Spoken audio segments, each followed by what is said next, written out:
एक बार की बात है जब गौतम बुद्ध मगध राज्य के एक गांव में ठहरे हुए थे।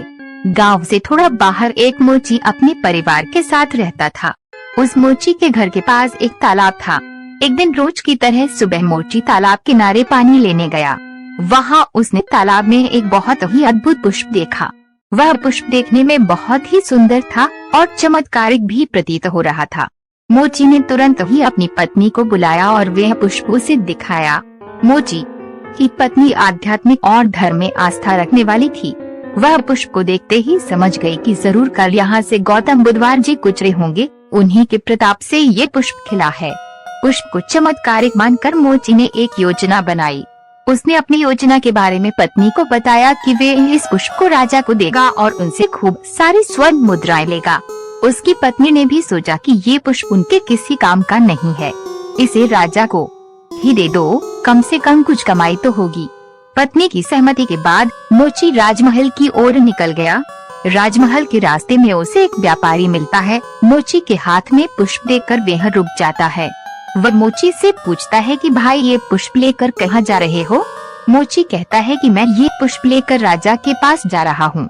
इसे राजा को भेंट करके मैं राजा से मुँह मांगा इनाम लूंगा। व्यापारी ने मोची को प्रस्ताव दिया कि तुम ये पुष्प मुझे दे दो, बदले में मैं तुम्हें 100 स्वर्ण मुद्राएं दूंगा। मोची सोच में पड़ गया। उसने सोचा कि जब व्यापारी इस पुष्प के लिए 100 स्वर्ण मुद्राएं दे रहा है तो राजा तो और ज्यादा देगा। यही सोचते हुए उसने व्यापारी को पुष्प देने से मना कर दिया। थोड़ा आगे चला ही था कि उसे रास्ते में राजा आते हुए नजर आए जो गौतम बुद्ध के दर्शन के लिए जा रहे थे।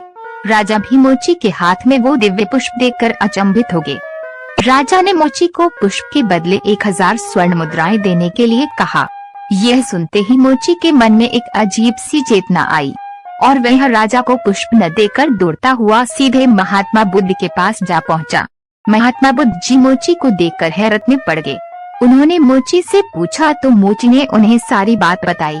इसके बाद मोची ने वो पुष्प महात्मा गौतम बुद्ध के चरणों में अर्पित किया और उनसे कहा कि पहले तो मेरे मन में पुष्प को देखकर लालच आ गया था, लेकिन अब मैं समझ गया हूँ कि जिसकी छाया पड़ने से ही एक पुष्प इतना दिव्य हो गया हो, अगर उसकी शरण में मैं चला जाऊँ तो मेरा जीवन भी धन्य हो जाएगा।